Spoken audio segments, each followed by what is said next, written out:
Toda a área do Oriente Médio tem lendas fortes de humanos gigantes. Relatos de jornais confirmam a realidade dessas tribos, e esqueletos e ossos de enormes proporções foram desenterrados nesta área das terras bíblicas, e também em outras partes da África e do Oriente Médio. As descobertas de esqueletos gigantes, relatadas na América e em outras partes do mundo, revelaram um legado perdido de uma raça de gigantes, que agora estão lentamente começando a ser incluídos no registro histórico e arqueológico. E o Egito não é exceção. A elite governante dos Quemite pré-históricos sempre foram vistos como super-humanos, alguns com crânios alongados, outros considerados seres semi-espirituais, e alguns descritos como gigantes. Uma lenda arcaica conta que as pirâmides de Gizé podem ter sido construídas por uma raça de gigantes. Esta lenda foi compartilhada em uma palestra pelo ocultista maçom, Manly P. Hall, que provavelmente foi gravada na década de 1980. E este discurso originalmente fazia parte de uma palestra intitulada Atlantes e os Deuses da Antiguidade. Na palestra, Manly P. Hall declara o seguinte: Could not have been done in this case at all. It's utterly impossible. So another interesting thing happened. Way back in the days of the glory of Baghdad, the great Sultan of the follower and descendant of the great Al-Rashid of the Arabian Nights, Sultan Al-Rashid bin Mahmud, decided to open the Great Pyramid. He had been told that it was built by giants who were called the Shaddai, superhuman beings, and that within that pyramid, and those pyramids, they had stored a great treasure beyond the knowledge of man. É verdade que em 832 d.C., o califa Al-Ma'mun viajou para o Egito e foi o primeiro escavador da Grande Pirâmide, em uma época em que ela estava completamente envolta em blocos de calcário branco. Já quem são os Shaddai, que ele fala no discurso, é outro mistério, mas pode estar se referindo a outro nome de Shamsu-Hor, no caso os seguidores de Horus. Também poderia se referir a Shaddad bin Adi, rei de Adi, que se acreditava ser o rei da cidade árabe perdida de Irão dos Pilares, cujo relato é mencionado na Sura 89, do Alcorão, pois este rei às vezes é chamado de gigante. O Akbar al-Zama, também conhecido como o Livro das Maravilhas, escrito entre 900 a 1100 d.C., é uma compilação árabe de lendas medievais sobre o Egito e o mundo antes do Grande Dilúvio. Este livro alega que as pessoas de Adi eram gigantes, então Shaddad provavelmente era um deles, e dizem que ele construiu os monumentos de Dashur, com as pedras esculpidas na época de seu pai. Antes disso, o gigante Argite havia iniciado sua construção. Em uma data posterior, Cofarim, que seria outro gigante, colocou segredos nas pirâmides de Dashur e outras pirâmides, para imitar o que havia sido feito no passado. Ele seria o fundador da cidade de Dendera. Dashur consiste na pirâmide vermelha e na pirâmide curvada construídas durante o reinado do faraó Sneferu, que foi entre 2613 a 2589 a.C. Dendera consiste em pilares altamente decorados dedicados a Deus Ator. O texto prossegue dizendo que Nacraus, o primeiro rei do Egito após o dilúvio, com seus companheiros, construiu monumentos, ergueu altas torres e executou as obras maravilhosas, enquanto a cidade de Mênfis foi obra de um conjunto posterior de gigantes, que trabalharam para o rei Misraim. Ainda mais tarde no livro, é descrito o trabalho de mais destes gigantes. O texto diz o seguinte: Adin era um gigante, com força insuperável, e o maior dos homens. Ele ordenou a extração de rochas e seu transporte para a construção de pirâmides, como havia sido feito em tempos anteriores. Então o que fazemos com essas histórias? Parece que Manly P. Hall estava ciente desse texto e tentou resumi-lo em sua palestra. É a opinião do autor que vale a pena reconhecer toda a tradição antiga, visto que muitas destas tradições foram invocadas para transportar conhecimento e sabedoria através das gerações. Os seguidores de Horus, que supostamente criaram o monte primordial em Gizé, muito antes de os faraós construírem as primeiras pirâmides, às vezes são registrados como gigantes. As primeiras escavações arqueológicas no Egito apontam para essa realidade. O professor Walter Emery diz o seguinte a respeito dos seguidores de Horus. No final do quarto milênio a.C., o povo conhecido como os discípulos de Horus aparecem como uma aristocracia altamente dominante que governava todo o Egito. A teoria da existência desta raça é sustentada pela descoberta nos túmulos pré-dinásticos, na parte norte do Alto Egito, onde há vestígios anatômicos de indivíduos com crânios e constituição maiores que os da população nativa, com tanta diferença para excluir qualquer hipótese de uma linhagem racial comum. O professor Walter Emery foi o egiptólogo que escavou Saqqara na década de 1930 e descobriu vestígios pré-dinásticos lá. Estes tinham crânios dolicocéfalos, ou seja, tinham um crânio oval, maiores do que os do grupo étnico local, tinham cabelos louros e constituição mais alta e pesada. Emery anunciou que esse estoque não era originário do Egito, mas havia desempenhado um importante papel sacerdotal e governamental no país. Este grupo manteve distância das pessoas comuns, misturando-se apenas com as classes aristocráticas, e era considerado parte do Shamsu-Hor, que seriam os discípulos de Horus, e também conhecidos como seguidores de Horus. O autor Fred Silva também descobriu uma descrição tentadora destes deuses gigantes nos textos encontrados na cidade de Edfu, no Egito. O autor Fred Silva disse o seguinte a respeito deste tema: o conselho para iniciados no templo de Edfu oferece um vislumbre de como os deuses construtores podem ter se parecido, uma vez que os iniciados foram instruídos a levantar-se, com os deuses que se levantam, que mediam 9 covados de altura, ou seja, aproximadamente 15 pés, ou 4,6 metros. O primeiro faraó do Egito, que viveu aproximadamente 3.150 anos antes de Cristo, foi chamado de Menes, ou também chamado de Narmer, mas é mais conhecido como o Rei Escorpião, que fizemos um vídeo especialmente para ele aqui no canal. Se não assistiu ainda, sugerimos que assista. Pois bem, não há registro de sua estatura, mas ele é retratado como muito alto na famosa paleta de Narmer, e durante seu reinado, artefatos de grandes dimensões foram criados, e agora estão preservados em um museu em Oxford, Inglaterra. No Asholé Museum, há um artefato gigante da primeira dinastia, e uma estátua de um faraó gigante da segunda dinastia, que se acreditava ter mais de 2,44 metros de altura. Na vitrine central, há um objeto estranho, pois claramente não é egípcio. A forma é exatamente a mesma de um bumerangue australiano, e no quadro de informações ele é descrito como um bastão de arremesso. A conexão australiano-egípcia, sem dúvida, é uma área de pesquisa fascinante. Pois bem, na mesma caixa de vidro há algumas facas de sílex lindamente esculpidas, mas há uma grande que ocupa quase toda a largura do gabinete. O painel de informações diz que foi provavelmente cerimonial, pois essa é a única maneira de explicar sua grandeza. Foi descoberto em Heracópolis, debaixo das fundações de um templo posterior da primeira dinastia. Por que foi deliberadamente enterrado e escondido, tão completamente é desconhecido, mas talvez fosse de uma forma cerimonial para homenagear os deuses, que eram possivelmente gigantes. Na vitrine oposta, há algumas cabeças de massa de grandes dimensões, que já estiveram na posse do lendário Rei Escorpião. Novamente são descritos como cerimoniais, mas poderiam estar no tamanho correto, se tivessem sido projetados para reis gigantes.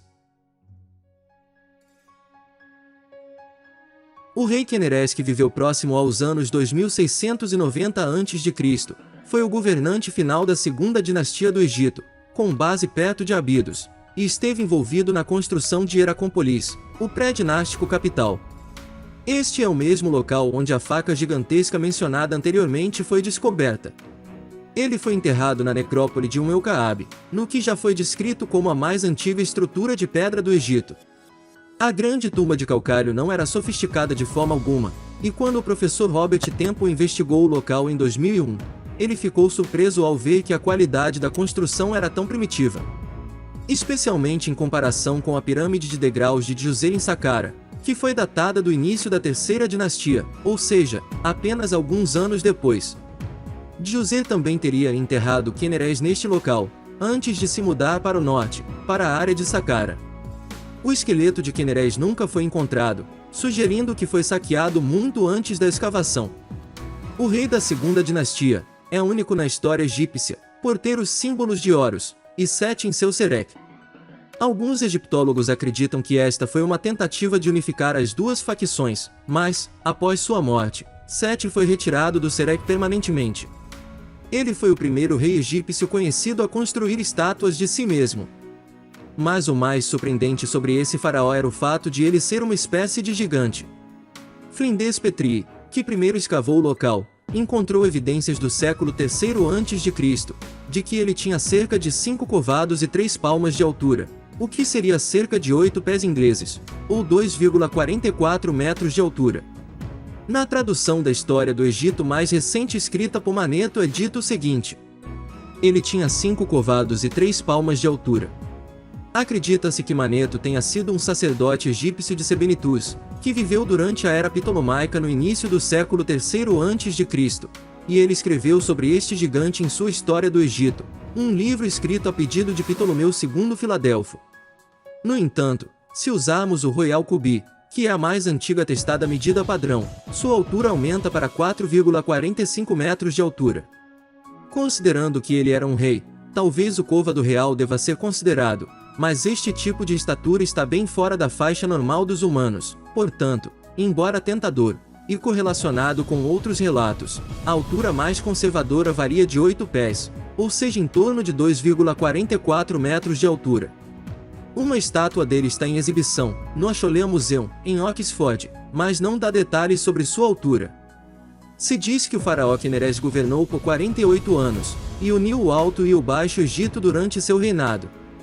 Talvez ele fosse temido, pois um rei dessa estatura deve ter sido muito influente, e superior a seus contemporâneos, e seus inimigos. Também é importante notar que a mais antiga evidência de inscrição de um rei egípcio no sítio libanês de Biblos pertencia ao reinado de Khenerés. Estando muito perto de Abidos, e do antigo templo submerso chamado Osirion, podemos considerar que ele estava envolvido em sua construção superior. Isso certamente explicaria como tais blocos maciços poderiam ter sido movidos para o lugar, mas a pedra primitiva de seu reinado é inconsistente com isso. Curiosamente, a famosa lista de reis de Abidos está esculpida no Templo de Sete, em Abidos, e as representações da 19ª dinastia mostram um Sete maior, representado por cerca de 2,44 metros de altura. Em uma estranha reviravolta, Khenerés foi omitido da lista final, assim como alguns outros reis notáveis, que aparentemente foram considerados ilegítimos. A terceira dinastia viu a Grande Pirâmide de Saqqara construída com vários outros templos no complexo. Djoser, que enterrou o gigantesco rei Khenerés, foi o governante de Saqqara durante sua construção. Dentro do complexo, há uma pintura de um gigante que claramente parece ter um crânio alongado, e foi fotografada com o egiptólogo Zahi Hawass, a examinando. Ele não parece muito satisfeito. No entanto, isso poderia ser uma representação dos esqueletos que foram escavados por Emery, na década de 1930, de indivíduos com crânios maiores e estruturas maiores do que a população nativa. Os gigantes do Templo de Ísis. Essa história incomum foi relatada em vários jornais no ano de 1895 e no ano de 1896, mas apresentamos a versão mais antiga e completa. A foto é uma reconstrução do Templo de Ísis, de onde o relato se originou. Ele apareceu originalmente no jornal The Arizona Silver Belt, em 16 de novembro de 1895, com o seguinte título: Prehistoric Egyptian Giants. Vejamos o que foi dito. Em 1881, quando o professor Timerman estava empenhado em explorar as ruínas de um antigo templo de Ísis nas margens do Nilo, 16 milhas abaixo de Najar de Fad, ele abriu uma fileira de tumbas nas quais alguma raça pré-histórica de gigantes havia sido enterrada. Um menor esqueleto, de cerca de 60, que foram examinados durante o tempo em que Timerman estava escavando em Najar de Fad, media 2,10 metros de comprimento, e o maior, 2,50 metros. Tábuas memoriais foram descobertas em grande número, mas não havia registro que até deu a entender que estavam na memória de homens de tamanho extraordinário. Acredita-se que os túmulos datem do ano 1043 a.C. Dedo mumificado de gigante de 16 pés de altura. Em 1988, de acordo com o jornal alemão Baut.de, o proprietário de um clube noturno suíço chamado Gregor Sporri tirou várias fotos de um dedo gigante mumificado em 1988. O proprietário era um ladrão de túmulos aposentado que morava no distrito de Bir Oquir, perto de Sadat City, cerca de 100 quilômetros ao norte do Cairo. O dedo tem quase 35 centímetros de comprimento, e se for genuíno, pertencia a alguém que se estimava ter entre 4,57 metros a 4,88 metros de altura. No entanto, a descoberta só foi revelada em 9 de março de 2012, 24 anos depois, e desde então não houve uma recusa oficial da descoberta até a data deste vídeo. Najib disse a Gregor que ele foi encontrado cerca de 150 anos atrás, e foi mantido na família, que na década de 1960 se deu ao trabalho de fazer o raio-x do dedo, para confirmar sua autenticidade. Najib se recusou a contar as Porri, onde o dedo foi encontrado, mas fez alusões a uma sala escondida no porão da Grande Pirâmide, onde enormes sepulturas vazias estão localizadas. Najib deixou claro que a relíquia não estava à venda, pois era muito importante para a família de Najib. Antes de retornar ao hotel, Spurri tirou várias fotos em que colocou uma nota ao lado do dedo para indicar o tamanho. O problema é que, 19 anos depois, ele voltou ao Egito para localizar o cavalheiro, mas não conseguiu encontrar Najib, e ninguém sabia onde ele estava. Uma amostra de DNA teria sido útil, mas o raio-x, as fotografias detalhadas e sua descrição completa indicam que se tratava de um dedo mumificado genuíno.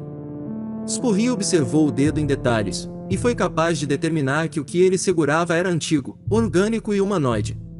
O dedo parecia ter sido cortado com precisão anatômica, e em alguns lugares, esfarelado. A pele era semelhante ao couro e estava rasgada em alguns lugares, e a pele tinha alguns milímetros de espessura. Entre as dobras cutâneas ressecadas, ele viu restos de fungos, e a unha estava solta. A superfície da pele estava danificada em alguns lugares, como se camundongos a tivessem roído. E o osso parecia amadeirado. As fotos e raio-x foram examinados por profissionais que não conseguiram ver nenhuma evidência de falsificação. Cemitério de milhões de múmias revelam enormes esqueletos. Um cemitério chamado Fagelgamous, que significa caminho do búfalo de água, e uma pirâmide próxima foram escavados por arqueólogos da Universidade Brigham Young, nos últimos 30 anos. Muitas das múmias descobertas datam da época em que o Império Romano, ou Bizantino, governava o Egito, do século I ao século VII d.C. A pirâmide, no entanto, pode datar de cerca de 2500 a.C., época em que as pirâmides de Gizé estavam sendo construídas. A Universidade Brigham Young se manifestou dando o seguinte depoimento: "Estamos bastante certos de que temos mais de 1 milhão de enterros dentro deste cemitério. É grande, e é densa." Um professor associado no Departamento de Escritura Antiga, na Universidade Brigham Young, disse em um documento que ele apresentou no colóquio da Sociedade para o Estudo de Antiguidades Egípcias, realizado em novembro de 2014 em Toronto, que é mais provável que sejam dezenas de milhares de túmulos. Uma descoberta que nunca foi publicada oficialmente foi a de uma múmia com mais de 2 metros de altura. Ele também disse que certa vez, encontraram um homem com mais de 2 metros e 10 centímetros de altura, que era alto demais para caber no poço, então eles o dobraram ao meio e o jogaram dentro. Essa quantidade de sepultamentos próximos a um assentamento tão pequeno levantou muitas questões, especialmente porque a pirâmide é pelo menos 2500 anos mais velha que o cemitério, contemporânea de Saqqara, e das primeiras fases da Grande Pirâmide. A enorme quantidade de corpos que acabaram aqui permanece um mistério. Eles foram trazidos de outras áreas porque esta era uma zona considerada santificada. De qualquer forma, poucos dias depois de esta história ir para a imprensa, os arqueólogos foram instruídos a interromper as escavações por oficiais egípcios, e suas licenças para escavar foram revogadas.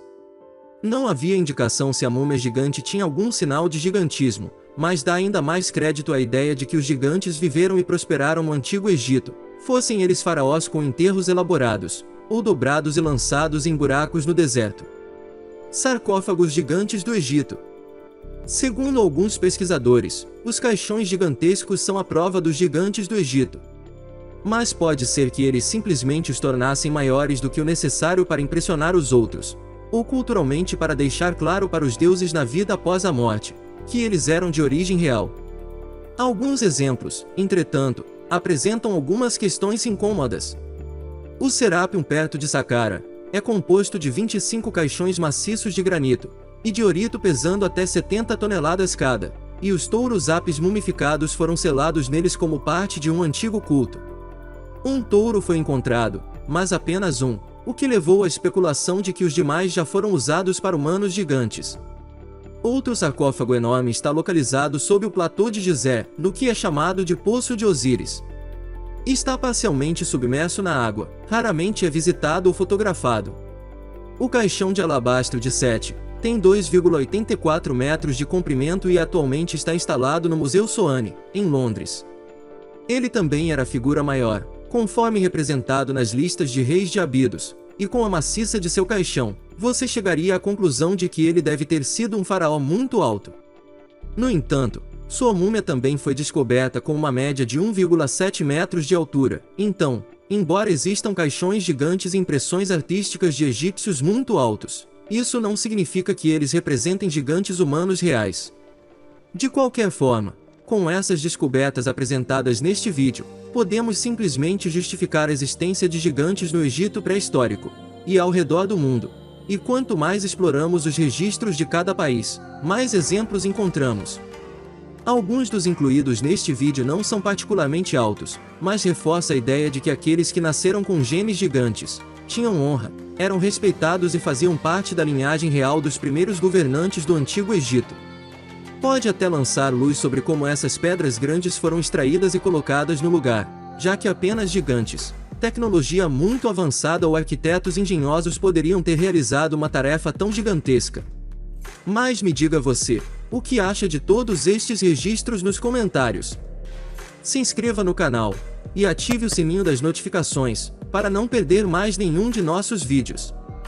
Deixamos uma super playlist ao lado esquerdo do vídeo, para que você fique expert em Egito Antigo. A todos um grande abraço, e até os próximos vídeos.